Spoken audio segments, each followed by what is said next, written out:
Diplomacy is key. Got an achievement. So, Innkeep, a drink for me and this lanky pal. It's good to see you too, Carolyn. She meant to say please. Welcome back, Fable. You look alive. Thank you, I am. That seems like a given. I'm just happy to see them doing well. And with a friend. We ain't friends. We're not. So you two didn't form a party? No. Hello, Bob, how are you? I'm doing good, Alarmism. Am I pronouncing that right? Alarmism? Oh. Now what's the drink about? They may be very annoying, but they did just help me solve a family feud for 10 years. So I do owe them some of your dishwater at the very least. Just alarm is fine. Okay. There's just so many more letters after alarm. Family feud? I wouldn't call it a feud. More of a miscommunication. No, it was a feud. I feel like a feud implies a certain level of hostility. I was gonna kill him. I thought that was a joke. It wasn't. Oh. But no one died? It's been hellish days. I've been missing your stream. Well, I'm glad you're back. We just started dipping into something a little cozy. This is Tavern Talk. I heard it's the unofficial sequel to Coffee Talk. And I heard good things about that. No, Elfie here was able to prevent that. It's Fable. Whatever.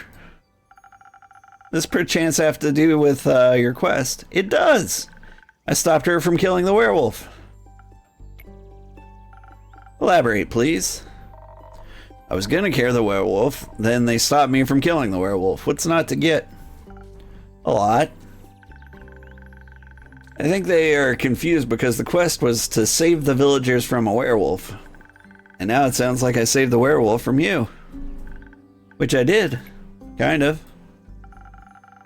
I also remember you saying you didn't want the quest, Carolyn. I didn't. Was there by chance. They were both stealing sheep. Was not. Sure was. Adventuring don't pay what it used to. So you steal other people's sheep? Mind your own business. How did any of this lead to a successful quest? Well, where do I start? How about at the beginning? Right. I was born on a half-crescent dreaming moon of the quest fable. Right. The quest. Traveling there was no trouble. I know enough shortcuts to travel through the Ashen Grove swiftly. I reached the borders of Tregarian right around dusk. The Ashen Grove thins out around there, and you can catch a glimpse of the wide fields and vineyards, as well as see one farm after the other. An idyllic sight, at least before sunset. Do you have trouble in the dark? Emotionally? Visually? You got in an accident on your motorbike 2 days ago. Left your internal ribs hurting like hell. Your neck stings and your left hip too. Just rub some dirt and get over it. No medical attention. Whew. That's rough. My wife was in a car accident very recently too. Someone rear-ended her really hard. And it's been rough. She's doing okay, but it seems like a motorbike would be a lot worse.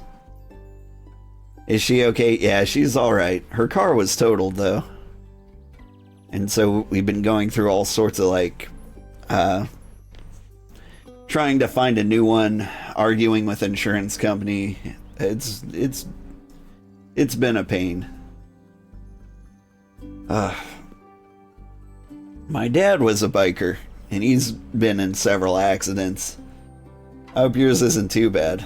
My dad's My dad walks with a shamble, and he's missing a fair amount of skin in a lot of places. And so I hope you're okay. Depending on how your accident went, it can be awful. I'm more worried about you. Let's see, back. Night bothers her a little. I mean, I reckon I can still see more than a human could, but darkness is darkness, and I am no owl. Motorbike is not easy to spot. They always get in the blind spot. Yeah. So did somebody try to merge into you? No, you don't have to. My lover is... Oh, she's fine. I married my wife because she's incredibly tough. She looks kind of like Carolyn here on the right. And I'm a dainty little marshmallow hobbit. So, you know, you could hit her with a few cars and she'd be fine. I mean, I reckon it could see more than a human could in the darkness, but darkness is darkness. Thank God. You're already weird enough. Imagine what you'd do if you could turn your head all the way around. Who says I can't? Just kidding. Anyway, luckily darkness doesn't affect my hearing. Not the normal kind. Damn Lady of Steel, right? What? Nothing. Okay. I heard a creaking fence and footsteps that were failing to keeping quiet.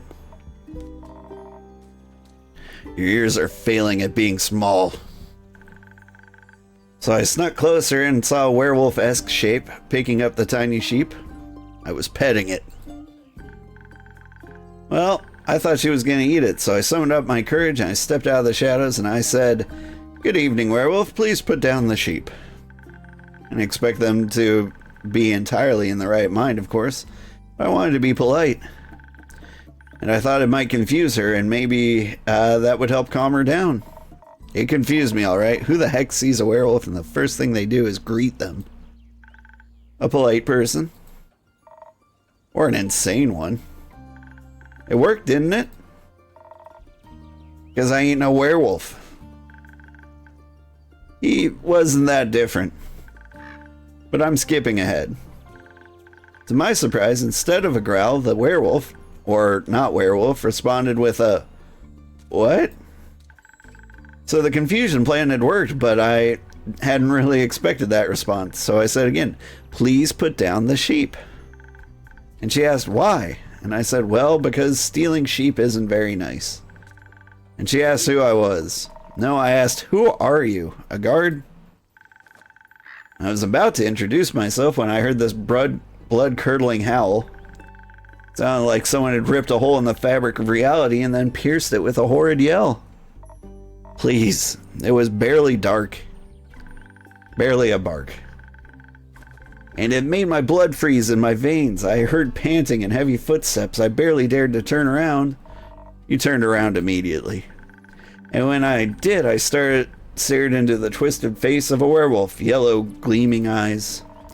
Gleaming with jaundice. Sharp teeth, giant claws. He looked like he wanted to eat me right up. He did.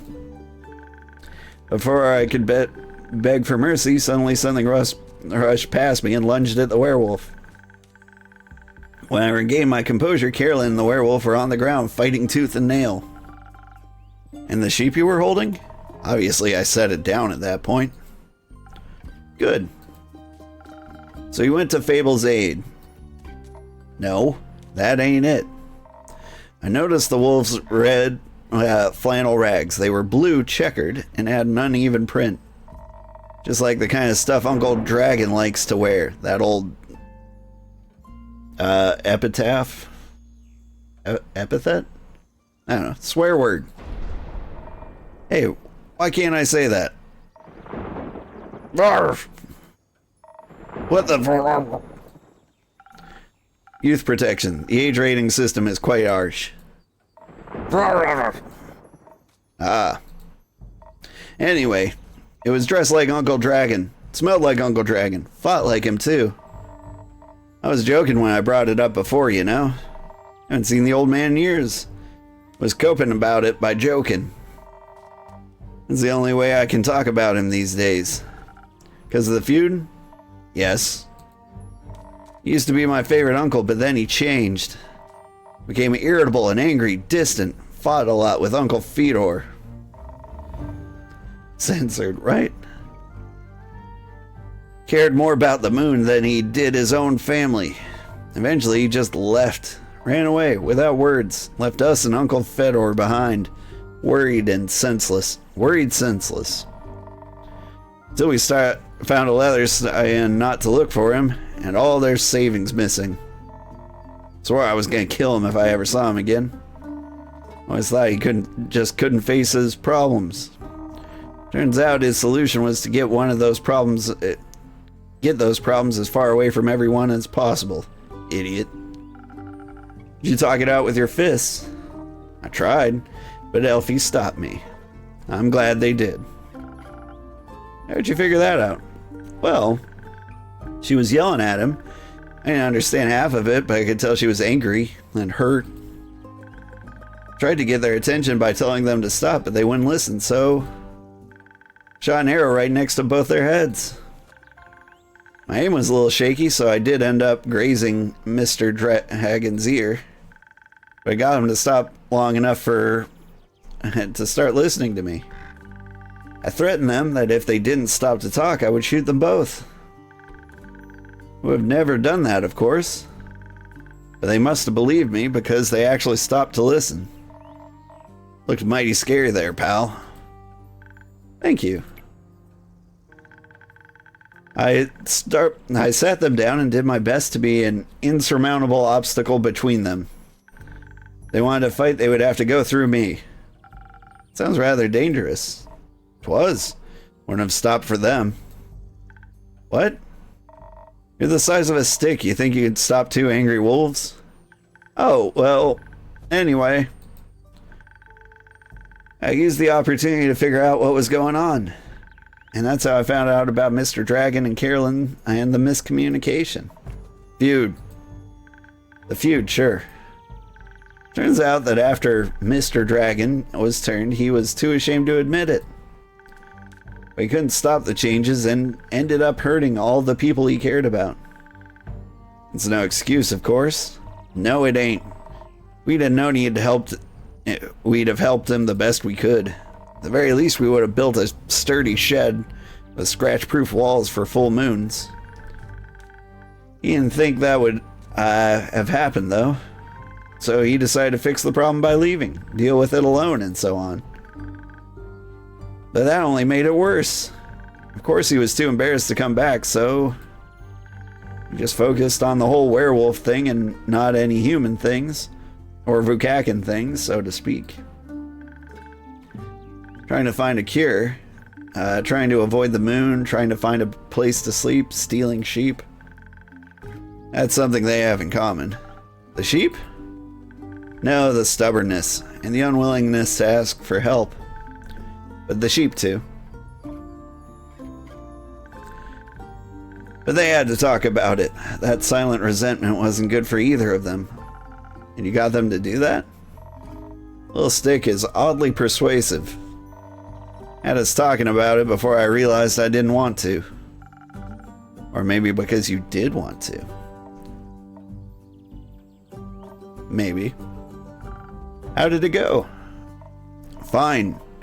We'll take some time to accept this apology. We'll have to see him change first and apologize to Uncle Fedor and the rest. But it was good to see him again.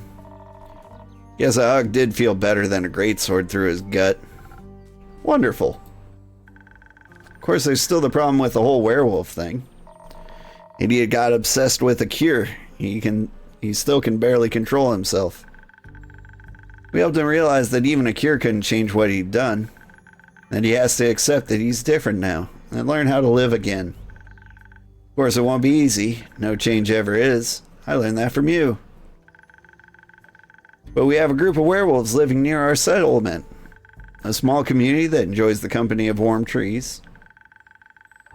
We play charades with them a lot, and they taught me about the phases of the 7 moons and the secrets of the moon signs. Sounds like a bunch of brrr. It's real. You're a crescent moose. We introduced Mr. Dragon to them, and they promised they would take him in and help him with his lycanthropy. That sounds great. It is. It's a happy ending. I wouldn't call it an ending, rather the beginning of something new. So the end of one adventure is just the beginning of another one? Exactly. I like that. So after your heroic therapy session, you two decided to grab a drink together? Got offered to spend the day at the settlement. But they don't serve anything strong enough for my taste. Plus, Elfie was dying to get back here. Was talking about how they need to update you on everything non-stop. I think they live here or something. Had to report back about the quest. I'm glad you did. He also started crafting something with the werewolves. Ah!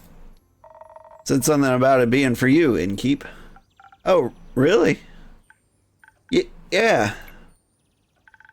It's not finished yet, but I'll let you know, I promise. Wasn't that hard, was it? Oh, well.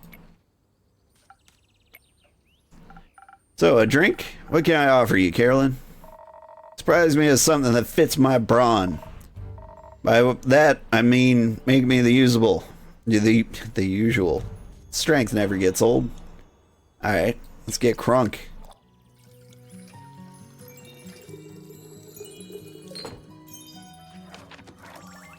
A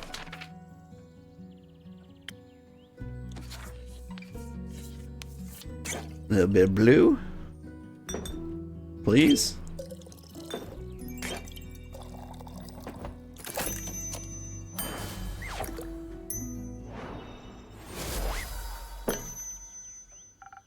Surprise!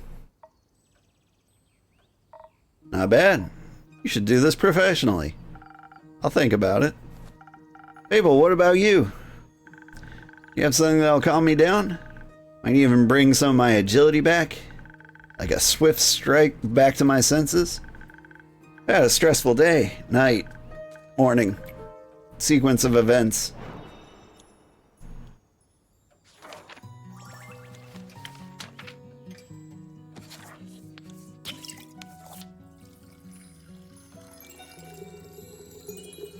So far, I think the Frosted Lagoon drink looks the best.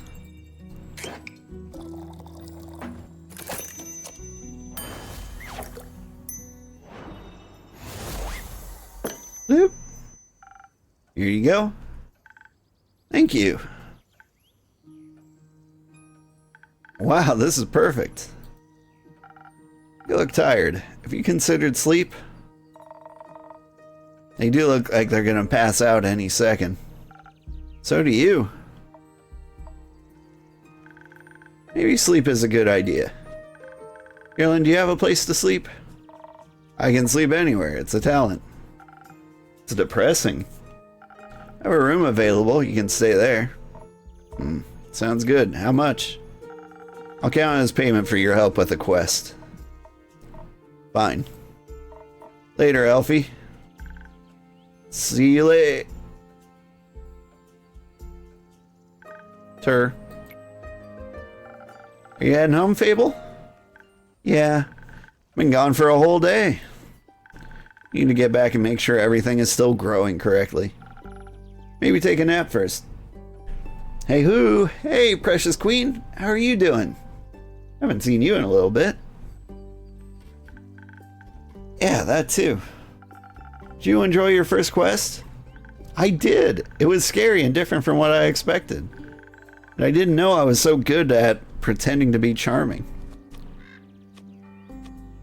Have you considered that you weren't pretending? You did well, Fable. Thank you. Hope that wasn't my only adventure. I think this is just the beginning. That would be nice. You're doing great. That's good to hear. Do you think I'm going to save the world one day? It's a very tall order. Ah, you're right. I'm not cut out for that. I didn't say that. I would just prefer it if the world didn't end. Right? But if it does, you're the first person I'd ask for help. Maybe you should ask Carolyn first, but I'd be happy to be second. We'll see. Let's hope we won't. I like this world. You have a point. We shouldn't hope for such a calamity. Even if it would make for a good song. Or a sad one. Or both. Yeah, head home now. Do that. I'll stock up on quests for you. I can't wait. See you soon. See you soon.